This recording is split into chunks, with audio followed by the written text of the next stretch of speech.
Good afternoon. Welcome to Primary Healthcare Services Conversation on Privacy. When I look back at my years of practicing medicine, the biggest change is the volume of information that we have to process in a day, in a week. And securing that information was pretty easy when we could just lock the door and the paper chart was there. But in the age now of electronic medical records, it's much more difficult, much more complex. Our obligations to our patients have increased, and I think in some ways we're not aware of those. So we're hoping that after today we'll have a much better understanding of what duties we owe to our patients and how we can best protect their health information. So knowing that we were to have this conversation, I had asked my brother, Brian, who is the Privacy and Information Commissioner, if he would come to Peterborough to speak on this. And he, after a few beer, grudgingly agreed that he would. Unfortunately, on very short notice, he was called to a legislative committee today and is not able to come. So we have with us, though, his lead counsel, Manuela De Rey, who is the Director of Legal Services for the Information and Privacy Commission. Now, Manuel, if you sense any disappointment in my voice, it's only because I was really looking forward to riding my brother in public. So, Manuela was called to the bar in the province of Ontario in 1998 and to the bar of the state of New York in 2000. She began her practice as associate counsel at McCarthy Tetreault, providing advice and representation to physicians in claims for medical negligence, in complaints before the College of Physicians and Surgeons in matters relating to health professions. So she knows what it is we do. She understands the challenges we face in our office. She then continued practice as senior legal counsel to a board of health, an ambulance service, and then in the long-term care sector. In January of 2005, she joined the Office of the Information and Privacy Commission of Ontario and is now the Director of Legal Services and General Counsel. My brother tells me that this is very modest. She is, in fact, one of the top health privacy lawyers in the country and is widely recognized as such. And when we come to speak about the new legislation that's approaching, she was instrumental in discussions with the Ministry of Health leading to this new law. And I can't think of anyone better today to educate us on our responsibilities. So Manuela, we'll welcome you.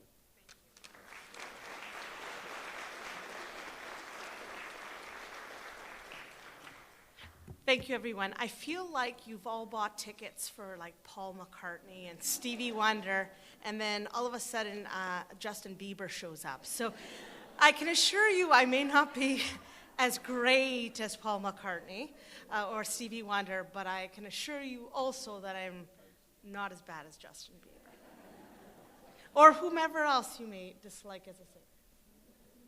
So a little bit of a background to our office. The Information and Privacy Commissioner of Ontario is independent of government. He is actually appointed by the Legislative Assembly. And the reason that is the case is to ensure that he is impartial, that we do a lot of investigations against ministries, government agencies, etc., to ensure that their information is accessible to the public, that they protect the information of the citizens, etc. And so therefore, it was important to develop an office that was outside arm's length from the government. We also have oversight over the health privacy legislation, which brings you here today. A little bit about what we do under the health privacy legislation. We're responsible for overseeing compliance with that legislation.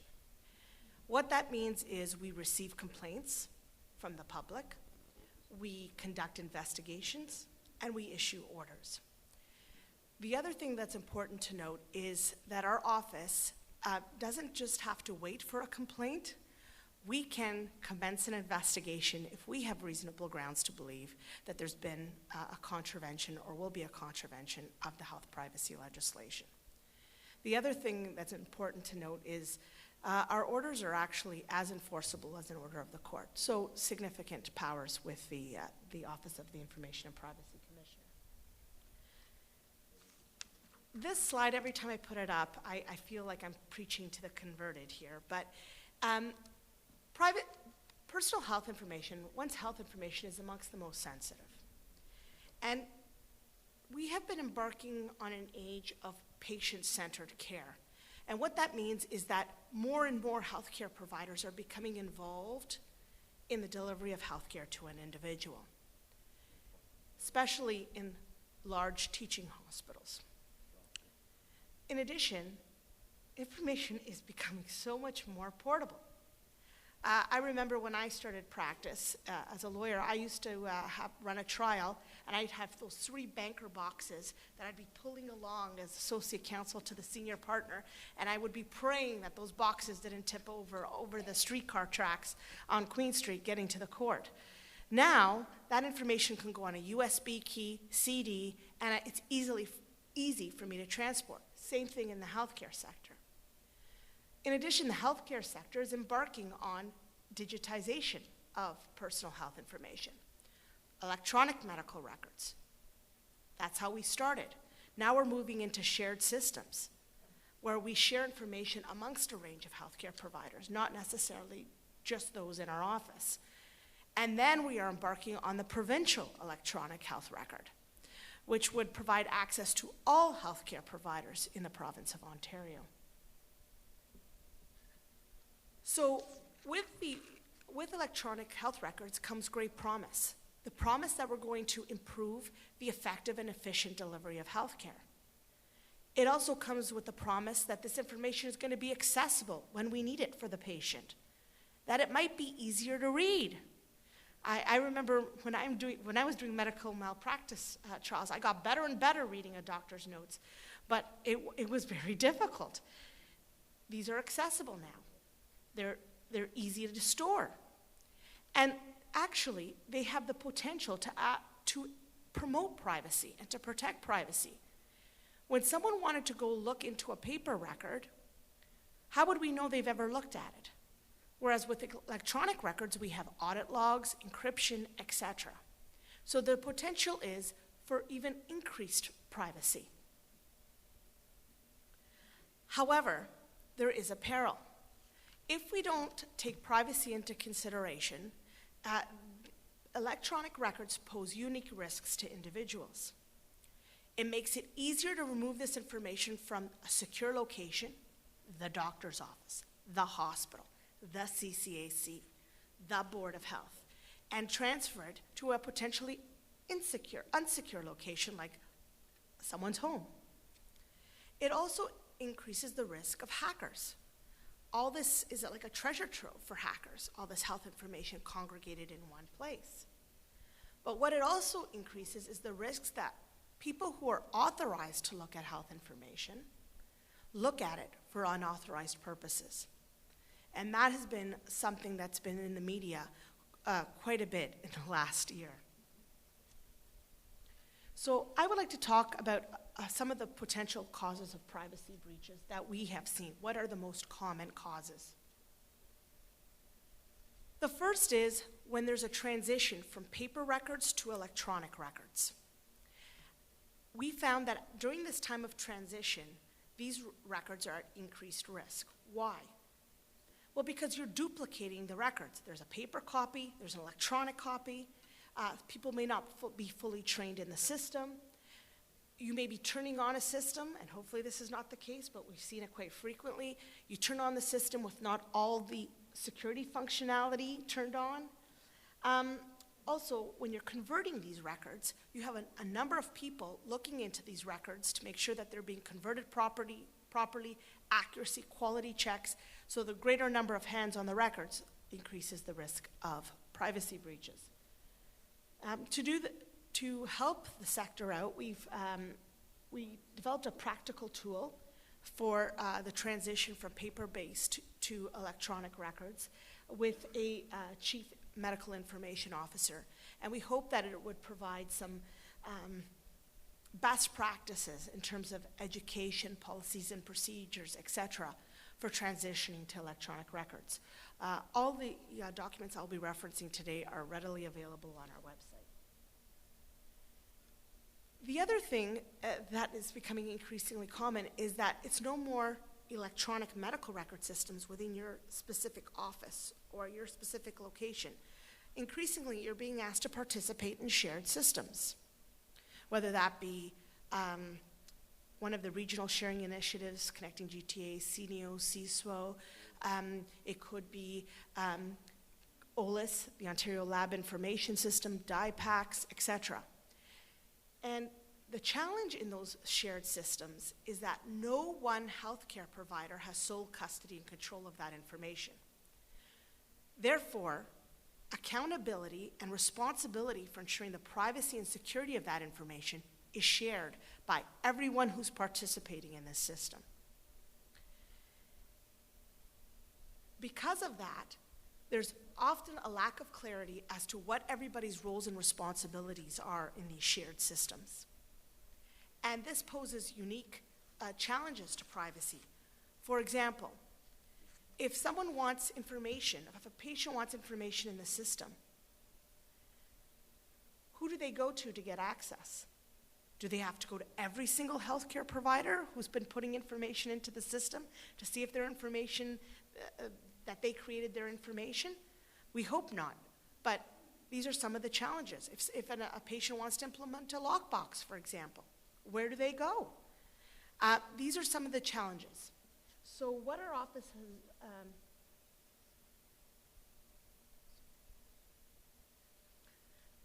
has done is working with eHealth Ontario in an initiative called Connecting Privacy, and we have developed some harmonized privacy policies and procedures that apply to shared systems.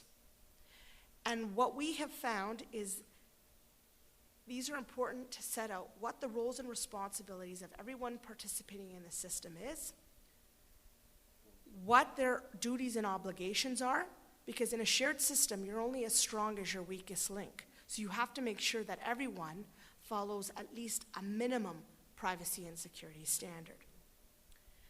And as I mentioned before, how individual rights will be exercised. So these are the policies and procedures we've created through the Connecting Privacy Initiative.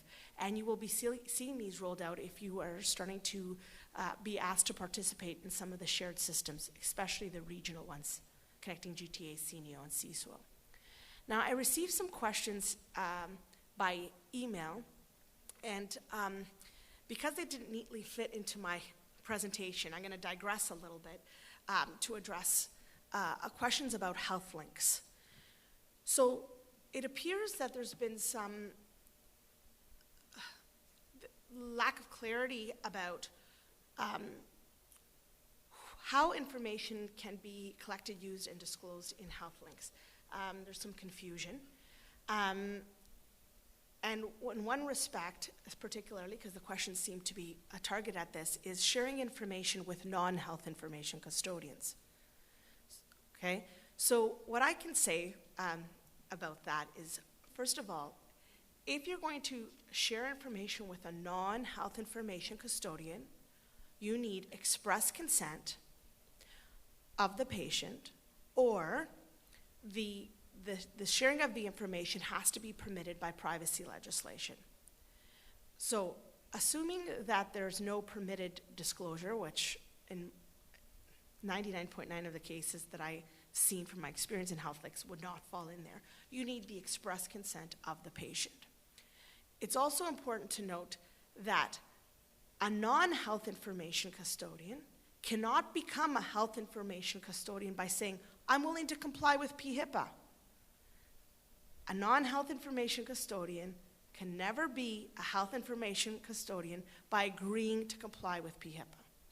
So when you have some question mark as to whether someone is a health information custodian, you need to be asking some questions, because in our experience, what we found is sometimes there's what I call the fair weather health information custodians. When they want the information, they are a health information custodian. But when you look behind it to say, where's your privacy policy? Who's your chief privacy officer? What are your information practices? Where's your privacy policy available on your website, etc.? All of a sudden, those things don't check out. So, again, if you have any question as to whether someone is a health information custodian, ask those kinds of probing questions to make sure that they fall within the definition of a health information custodian in Section 3 of the statute. Okay? If there's questions about that later on, happy to address that, but I wanted to digress at least to get that point out. And you should also be aware that our office, I think the Ontario Hospital Association is going to be putting out doing a webcast in the new year on health links, and someone from our office will be speaking about privacy issues in relation to health links. Another privacy risk with electronic records is these portable devices. Our laptops, USB keys, PDAs, etc. We've had a number of orders issued where people have stored health information on a portable device that was unencrypted and then ended up being stolen, lost. The first case was the theft of a laptop containing the unencrypted personal health information of over 2,900 individuals. Some of that information was highly sensitive mental health information. 83,000 individuals in our second case of individuals who received a vaccination at an H1N1 clinic. And the third scenario was the theft of a laptop of 20,000 individuals with their pharmaceutical-related information. So what we have told people, and we had launched this campaign, Stop, Think, Protect. Stop. Do you need identifying health information on this portable device? Do I need it? Think. Can I use de-identified information? Do I actually need the identifiers? Or can I access this remotely through some sort of secure connection or virtual private network? If the answer is, I can't do that, and I need identifiable information, then you need to use an encrypted device. And the device should also be protected by strong passwords. Make sure you limit the amount of information that's on the device and only retain the information on the device for the most limited amount of time that you need it for. Insecure disposal. This is, if it's not weekly in our office, it's close to that. And what this scenario is either one, paper records that were intended for shredding has somehow been recycled and either end up blowing on the street corner in a dump, where those bins outside, the garbage dump bins. Third, abandoned health records. So when there's a change in practice or someone has ceased to practice and they just abandon their records, whether that's in their office and the landlord calls us, or in the storage facilities and then the storage company calls us, or we've also found people abandoning them in a dumpster or trying to set them on fire in their front lawn. That's actually a true story. So the first order we issued was actually one of my first months on the job, and it was a call from the former commissioner, and it was a Saturday morning, and the newspaper called us, because no one calls us directly. They have to go to a newspaper or a reporter to call the IPC, and they found papers blowing down the streets of downtown Toronto, health information.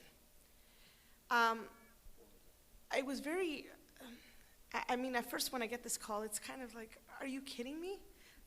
Papers blowing down the streets of downtown Toronto, health information? Well, what the scenario was there was a medical office. They had entered into a contract with a company. They thought they said, shred these records. The company thought they said, recycle these records. And because there was no contract, we never could really get the true story. But in any event, the company who took them then ended up selling them to a paper recycling company who sold them to a special effects company. And the special effects company sold them to a film company, and they were doing a film about 9/11. And I know, if you may remember, when the planes hit the World Trade Center, the first images you see of all these papers blowing out of the buildings. And that was, the film was intended to recreate that effect. And never intending that health records should be used for that purpose. They just wanted paper. But instead, records of personal health information are blowing down the streets of downtown Toronto. The second incident, very similar, except that it's something that happens in our offices every day. We have a recycling bin, we have a shredding bin. Too close together. And you do one of these, you pretend you're LeBron or whoever else, let's see if I can get it in the bin, let's see if I can get it in the bin. Well, sometimes you get it in the red bin, but sometimes you get it in the blue bin because you're not LeBron. So what happens? The records of personal health information are given to a company to go and recycle them, and I guess they were overflowing in the truck, and it starts blowing down in the streets in Ottawa, and between Ottawa and Gatineau. Papers are blowing down the street, and again, people call the reporter who calls us. The third incident is all too common, and this is when a medical clinic is closing, and records are left either on the premises in a record storage company, and they're abandoned.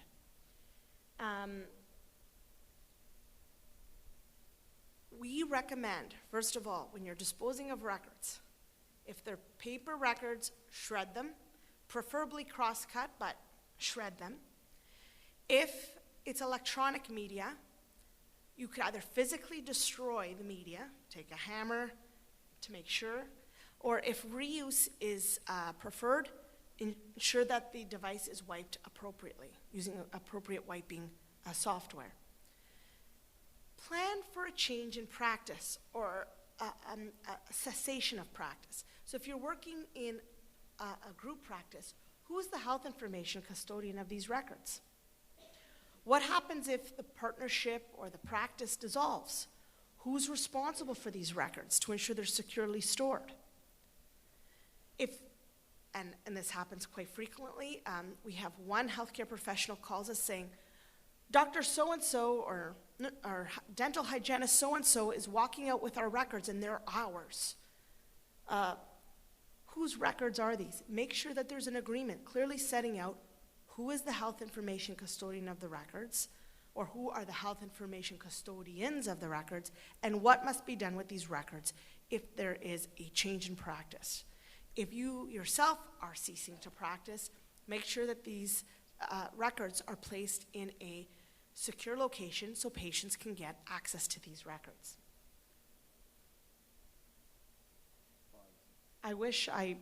We actually do have a guideline. Obviously, I didn't put it in the slide deck on our website about guidelines in the event of a change in practice.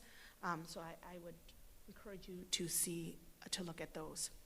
Now, this issue is near and dear to my heart, and this is the issue of unauthorized access. What is unauthorized access? It's when someone who's otherwise able to look at health information looks at it for a purpose that is not permitted by law. You are not involved in the health care of the patient, and you look at these records for some other purpose. Purposes that are not permitted by law.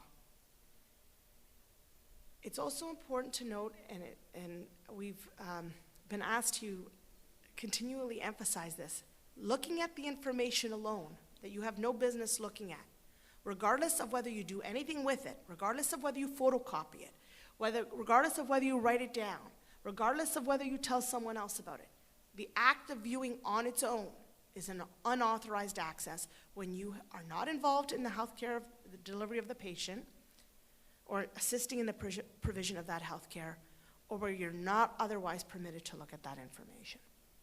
That's an unauthorized access. And the reasons we have discovered through our work in the area of the reasons why people do it are either one, curiosity. The CEO of the hospital has come in for healthcare. I wonder why he or she is here. The mayor, the councillor, etc. is here. I wonder why they're here. Sometimes it's to gain some sort of unfair advantage, for example, in divorce proceedings or in child custody proceedings. Sometimes it's for financial gain, as you'll see from one of our orders that were issued recently. And sometimes, and this is the one that I think is hardest to tell people because we are a healthcare industry. It's when you want to look at, someone feels compelled to look at the record to see if this person needs help. My fellow nurse is in the hospital. I wonder why she's here. I wonder if I should take her shift. I wonder if I should send a lasagna to the house to maybe they need some food. Please, that is not an authorized access. So there's curiosity, there's unfair advantage, there's financial gain, and there's cases where I call them the genuine concern cases. But you should not be looking into records that you are not providing health care or assisting in the provision of health care to the individual. We have issued 3 orders, and I wish that's only the number of cases we've seen. One privacy commissioner has recently called this issue an epidemic. The first case was a registered nurse who was having, and sometimes hard to keep these cases straight because the first and the second are very similar. So it's a registered nurse was having a relationship with a gentleman, and his wife was admitted to the hospital where they both worked. And this nurse went into the record on a number of occasions to look into the spouse's health information, including we found bypassing a flag that came up that said, this person has locked down their information. Are you involved in providing health care to this patient? If you click yes, this access will be audited. And we found that this registered nurse clicked through that on a number of occasions to gain access to the health information of the spouse. In the course of the child custody proceeding, the wife became suspicious and said, something tells me this person knows a little bit too much about my information. Asked for an audit of everyone who's looked at their information, which she's entitled to do. And lo and behold, the registered nurse name came up. The second case was of a diagnostic imaging technologist. And it was the diagnostic imaging technologist's ex-spouse's current spouse, and went into the record on a number of occasions, 6 occasions over 9 months. And again, I'll call it the new spouse, based on some certain conversations, had some suspicion. I call it the spidey senses up. You could tell I have 2 young boys, and said, I think someone's gone into my record. Again, requested an audit and discovered that the ex-wife had gone into the record. The last scenario is one that I think is familiar to everyone, and it was a recent case where we issued an order that found that 2 employees of a hospital accessed the records of personal health information of new mothers who had just recently given birth and sold that information to RESP companies in order to market registered education savings plans to these mothers. So this was a financial motivation. In addition to these cases, and I should mention, there are offense provisions in our legislation, which I will discuss later on, but it is an offense in Ontario to willfully collect, use, or disclose someone's personal health information in contravention of the statute. The other thing, and I hate to bring up other provinces, but I find that they give a flavor of some other cases of unauthorized access, so you see the kind of the range of what's going on. So in Alberta, a clerk had gone into the records of the wife of a man with whom she was having an affair. The wife was dying of cancer and had gone into the records on multiple occasions to look at her latest scans to see how far the cancer had progressed.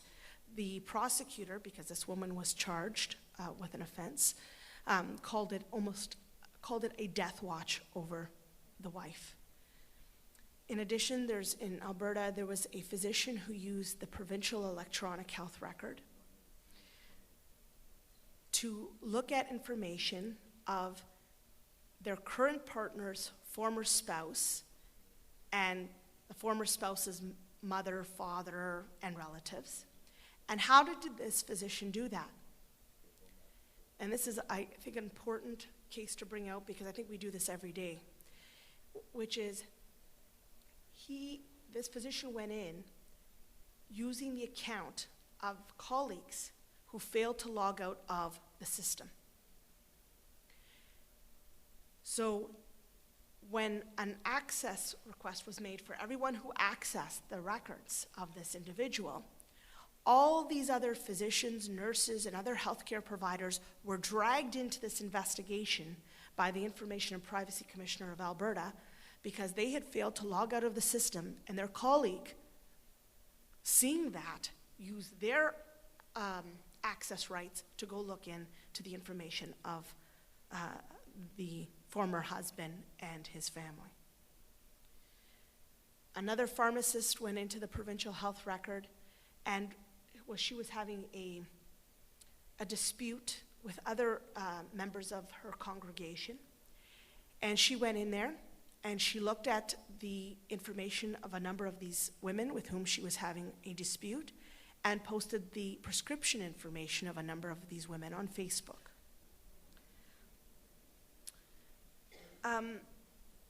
In addition, we had, and this one was not only an offense under provincial offenses, but it was a criminal code offense. It was a medical laboratory technologist. And she was having a relationship with an individual who had a child.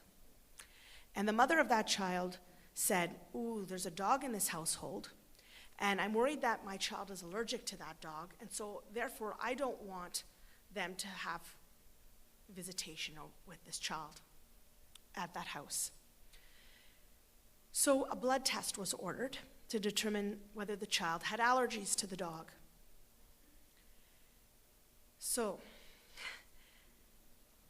the first test result said negative, but gave the standard caveat: this is not conclusive, that you need to repeat this test, etc. Unbeknownst to this medical imaging technologist, that lab result went out by mail to the mom. The technologist went in, left the negative, but changed the commentary to say it's highly conclusive way of proving that an individual does not have an allergy. And that was mailed to the mother. The mother received 2 different results by mail, and the technologist was charged not only under the health privacy legislation, but under the criminal code, and received a sentence under the criminal code for forgery. So what can we do as healthcare providers to reduce this risk of unauthorized access? First of all, let's clearly communicate the purposes for which people are authorized to use electronic records. Be simple, be practical. Give examples based on either our orders, your personal experiences with unauthorized access, so that people understand clearly what is permitted and what is not permitted. Have people sign confidentiality agreements or include privacy notices when they log on to a system, forcing them to acknowledge what the purposes of this system are and what they are entitled to use this information for.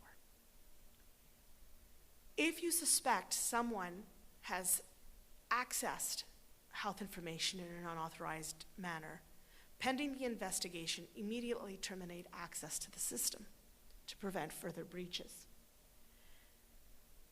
The other thing is to audit. Make sure that your electronic system is capable of auditing individuals who have accessed the system and what they've done with the information. Have they read it? Have they modified it? Have they deleted it? And impose appropriate discipline for unauthorized access.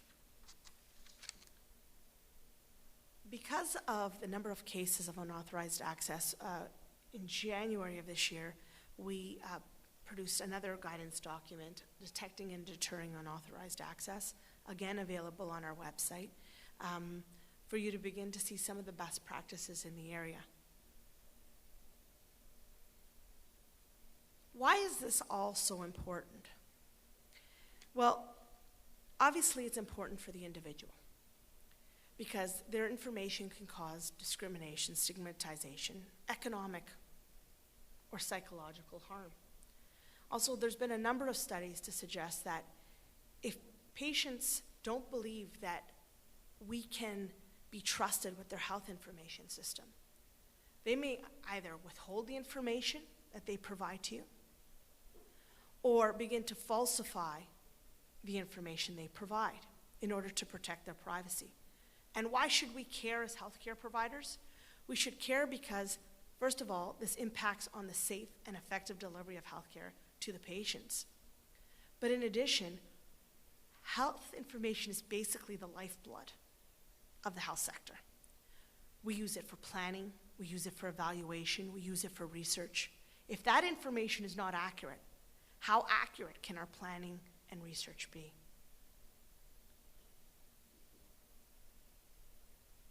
There's also potential consequences to you as healthcare providers. One of them is an order by our office, which I've discussed some examples. Another example is prosecution for an offense.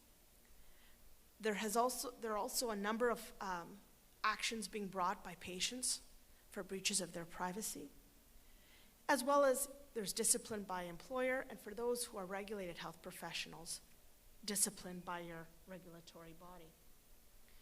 So, offenses.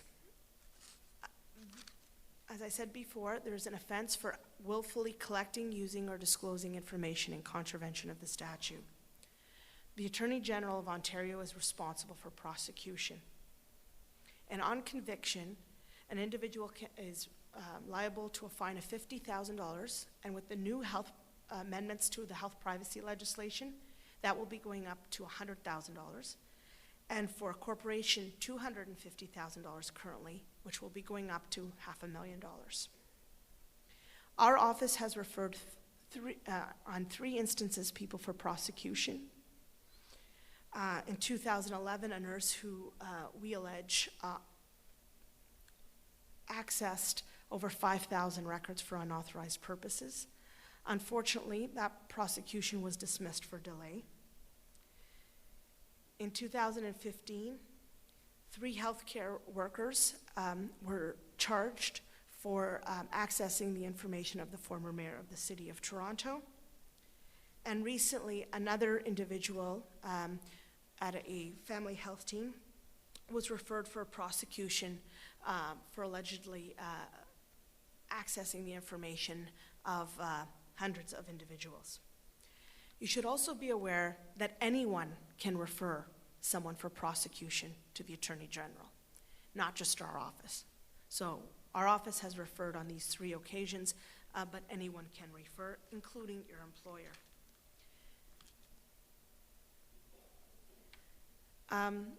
In addition, you should be aware that people can bring actions, including class actions, for breach of their privacy. There are a number pending in Ontario currently, ranging from unauthorized accesses to their health information to a lost USB key, which was settled. The right of action can either be statutory, that's in our act. Once we issue an order or refer someone for prosecution, that could be taken to court, and someone can claim damages for the breach of privacy. As well, Ontario has just recently recognized, I'm going to call it, I'm a lawyer, so the tort of intrusion upon seclusion. What that really means in my language, plain language, is breach of privacy. So the court has recognized a new right of action for breach of privacy in a case by the Court of Appeal called Jones versus Segui, and we are intervening in a case. We have intervened successfully in a case before the Court of Appeal to say that that applies in the health sector, and that's currently on leave to the Supreme Court of Canada. Okay, now the new legislation that has gotten everyone aflutter. So there recently, September of this year, amendments have been introduced to the health privacy legislation here in Ontario. So what does it do? First of all, it's going to require certain privacy breaches to be reported to our office. You have always been under an obligation to notify the individual if their health information has been compromised, if it's been lost, stolen, or accessed by unauthorized persons. Now you will also be under an obligation in prescribed circumstances to notify our office of those breaches. In addition, there will be a duty to report to a regulatory college of breaches that involve, and I'm going to try to be very precise about this, a regulated health professional that has been terminated, suspended, or subject to disciplinary action, or has had their privileges revoked, suspended, or restricted due to unauthorized collection, use, disclosure, retention, or disposal of personal health information. So you will be required to report that individual to their college. In addition, in order to make prosecution a little easier, currently there's only a 6-month limitation period with which we can commence an action for unauthorized access. And that was posing difficulty because sometimes we discover something today, but meanwhile it happened 2 years ago. And by the time we figure out today, you cannot prosecute the individual anymore because it's 6 months from the date of the offense. So that will be removed under this proposed legislation, as well as I indicated before, the fines will be doubled. In addition, it sets out rules for when you collect, use, and disclose information in the provincial electronic health record. And I'm going to say it again because this is the most common misconception. These rules apply to the provincial electronic health record only. What is the provincial electronic health record is the next great question everyone asks me. And it's not defined in the legislation, but it's going to be systems such as OLIS, the Ontario Lab Information System, for example.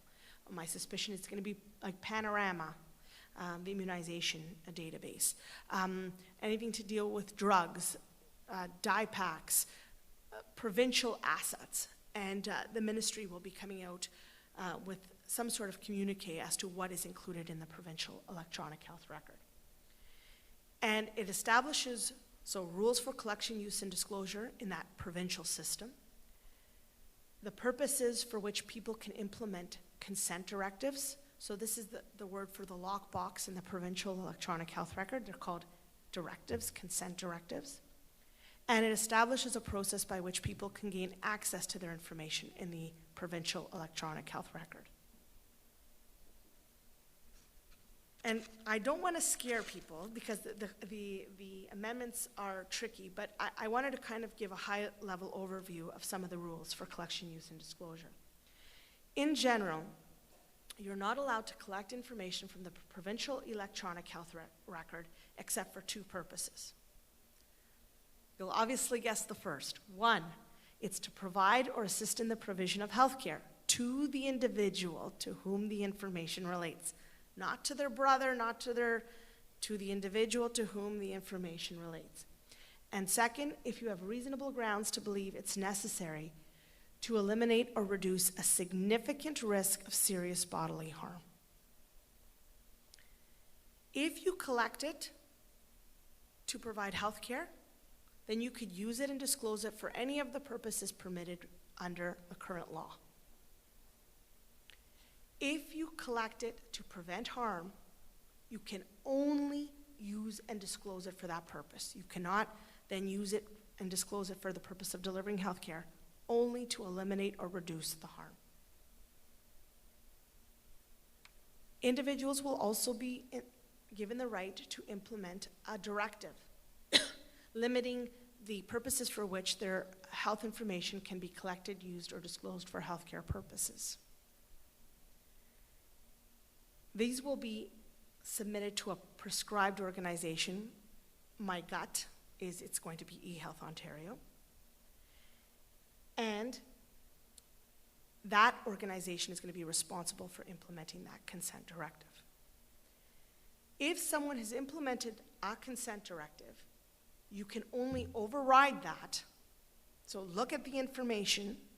You can only do that if they've either given you express consent or if you believe it's necessary, again, to reduce a significant risk of serious bodily harm. However, if you believe that that risk is to the individual, him or herself, you also have to establish that it wasn't reasonably possible to get their consent in a timely manner.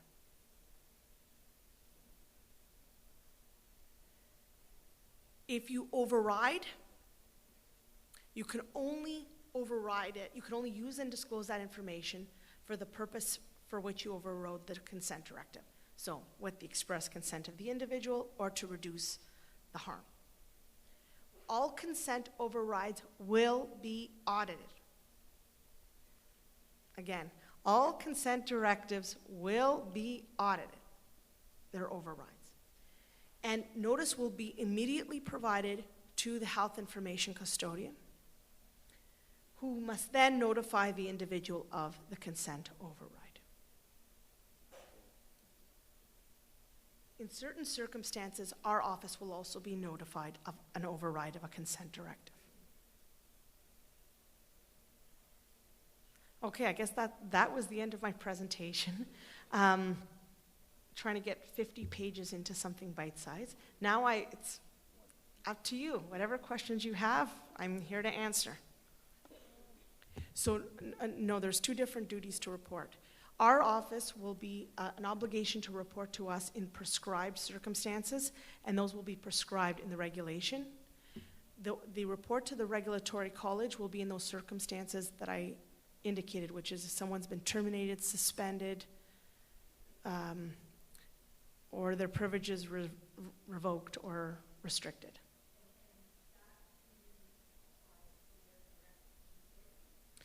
That applies to the health information custodian. So the health information custodian is responsible for reporting. If you are a healthcare provider, you are required, okay, so here, maybe let me start with this. If you are an individual healthcare provider working on your own in your own private practice, you are the health information custodian. If you work for a hospital, the hospital is the health information custodian. If you work for a board of health, it's the medical officer of health. So everyone if you are a health information custodian within the meaning of PHIPAA, that person is under a duty to report. Okay. So the question was the time frames for this new legislation. We hope that it will be sent to, debated for second reading this fall and sent to committee, and hopefully in the new year. But I'm not the legislature, but we hope that it's soon. This is the second time this legislation has been through. The first time it died because of the election. The other thing, and I hope you don't mind that I tag this on to your question, but it's been a question that's been raised to our office. The provisions in the first act, the wording may have changed because there's been a new legislative council who has drafted it, but the intent is the same. So if you've studied the first version, Bill 79, the words have been changed to hopefully make it clearer, but the intention is the same. Because some people say, well, that's not the same words. And I'm like, it's the exact same intention, I can assure you. So I hope that you don't mind that I piggybacked off your question. Any other questions? And if I miss your hand, sorry, the lights. So the question is, do you need consent, written express consent of the patient to refer someone, for example, to long-term care, et cetera? Okay, so here are the rules in PHIPAA about sharing information. If the other person is a health information custodian, and if the purpose is healthcare or to assist in the provision of healthcare, you do not need express consent. You can imply consent, and in certain cases, you can assume implied consent within the circle of care. If that person is not a health information custodian, even if the purpose is healthcare, is to assist in the provision of healthcare, you need express consent.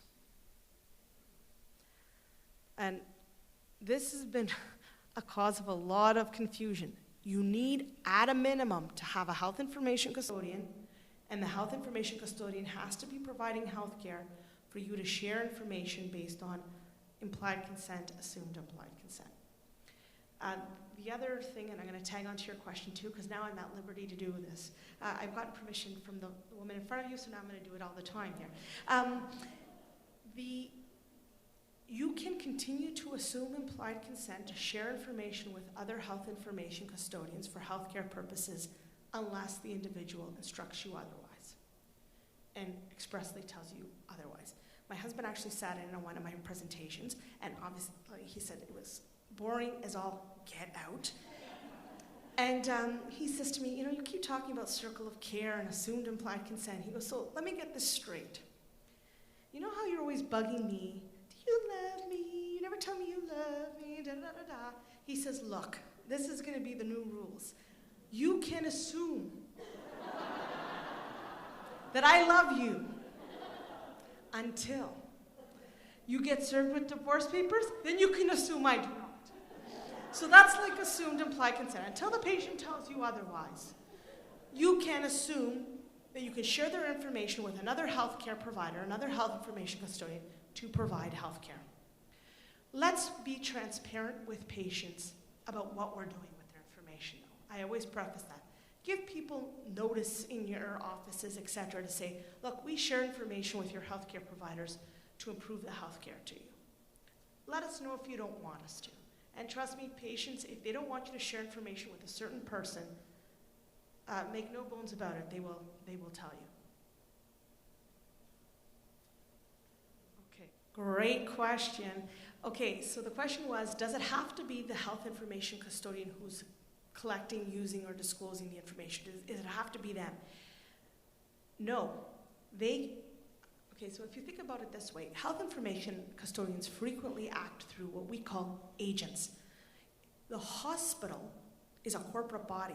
Can they actually ever collect, use, and disclose information? No, it's a nothing. It's a figment of lawyers' imaginations, right? It's a corporate entity. They frequently act through agents, the physicians who work there, nurses, other regulated health professionals, registration clerk, etc. So, no, they can act through an agent. But the health information custodian remains responsible for the actions of their agents. And I'm going to say this twice because this has been the subject of an order that people, obviously it wasn't clear to them the first time. The health information custodian remains responsible for the actions of their agents. So if an agent collects, uses, and discloses information in an unauthorized manner, the health information custodian has to, if we conduct a review, has to establish what reasonable steps they've taken to make sure you as the agent understood the rules, because they're ultimately accountable for your actions. Wow. Okay, I think this is I'll tell you, as much as I get a bee in my bonnet about unauthorized access, the lack of clarity as to who the health information custodian is and who their agent is a big issue. And when it comes down to our office, it's not, most times people are like, I don't know who the HIC is. I don't know who the agent is. You don't want us telling you who the HIC is and who the agent is, trust me. So you need to clearly establish the lines of accountability. Who is the health information custodian? If they're retaining, for example, if this is the structure, health information custodian, and there's an agent that comes from the other health information custodian, who's accountable? One or two or both. And it may be both, because you've allowed that person to come and do work in your clinic, but they've also contracted that person to you. Now, the question about who can provide access, that needs to be set out in your policies. For example, if my physician, maybe because it's me, I say to him, I want a copy of that. He just hands it over to me. Even though he works in a complex structure where he's truthfully not the health information custodian, it's this corporate body. He hands it over to me. When I go to my son's pediatrician, the nurse hands it over to me. I assume they have the authorization of the health information custodian to give me access to my records. We encourage custodians to give access to patients without them going through the formal access procedure. So that is something to be encouraged. But it will be dependent upon what your organization's practices are as to who you feel comfortable in actually just turning the screen or saying, yeah, here's a copy, etc. As long as patients have that right to do that. Okay, so the question was, can a non-health information custodian collect information and based on a consent form? And the question is, if they're non-health information custodian, they're not subject to PHIPA. They may be subject to provincial privacy legislation. They may be subject to federal privacy legislation. They may be subject to sector-specific legislation, depending on who they are. So they need to satisfy themselves that they're able to collect that information, that they're able to share it, and that they're able to use it for the purposes for which it is intended. I could say as a general rule, when you have express consent of the patient to share information for a specific purpose, assuming that consent is knowledgeable, and I refer you to section 17 of PHIPA, which talks about what is knowledgeable consent, and I encourage people to read it because I think people's idea of what knowledgeable consent is may be different. Provided that consent is knowledgeable, then usually consent is an acceptable basis across privacy legislation for the sharing and using and collecting of information. But that non-health information custodian would have to satisfy themselves as whether they're subject to applicable privacy legislation or if they have some sector-specific legislation that governs their use of the information. Okay. So the question was about people who go into records to deal with data integrity, can I call it that? Accuracy and data integrity. So once you've collected information to provide healthcare to a patient, then a health information custodian can use that information for, I'm going to paraphrase, I'm probably saying it exactly, but I'm always careful, for activities to improve or maintain the quality of healthcare provided by the health information custodian. So once you've collected it for healthcare purposes, the health information custodian or their agents can then use that information for activities to improve or maintain the quality of the health care. So that would be then a permitted without consent use of the information. Oh, you saved the best for last, didn't you? Okay, so the question is email and texting. I'm hopeful that we will have new guidance, I'm going to say in the new year on it.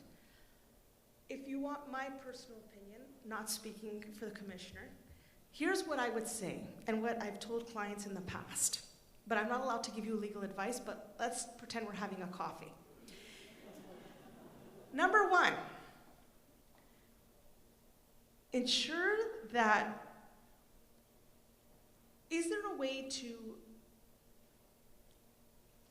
an ability to email through a secure portal?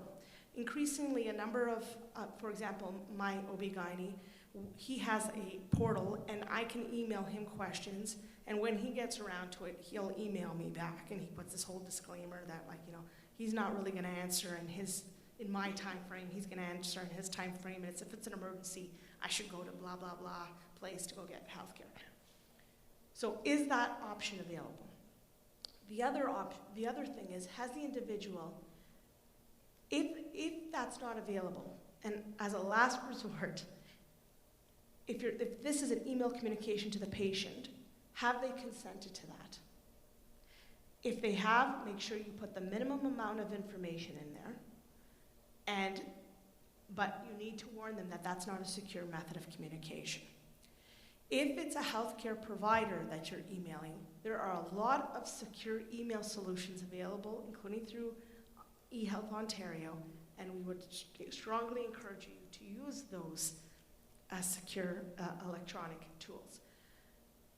The reason I struggle with this question is because there's two provisions in PHIPAA. One of them says you shall transfer information in a secure manner. Shall, mandatory, no exception. And we all know email is not secure. There's another provision in PHIPAA that says you have to take steps that are reasonable in the circumstances to protect personal health information against theft, loss, or unauthorized access. How these two provisions are to be read together, we still have not issued an order on. So I would personally say, use it as a last resort. Make sure if you need to communicate with the patient that you have their consent, that they acknowledge the risks, you ensure that the limited amount of information is in the email for your purpose. For example, I had a case in my public health days, and I didn't need to use the patient's name because they knew exactly what the scenario was. And so I didn't have to say, oh, Mrs. So-and-so. But I was lucky that their email address was like something that had nothing to do with their name. It was like, I don't know, hotmama.com or something like this. So, you know, I was fortunate there. But in that case, they needed it because their child was going to, I think, Oxford or somewhere in England, and they needed their immunization record, and there was no way the child could come back and get it. They were physically over there. So use it as a last resort. I'm hoping in the new year we will have guidance about emailing. And that's all I can say at this point. I would say use caution. Well, I want to say thank you, and it was a pleasure being here, and I hope it was at least educational and informative. Thank you.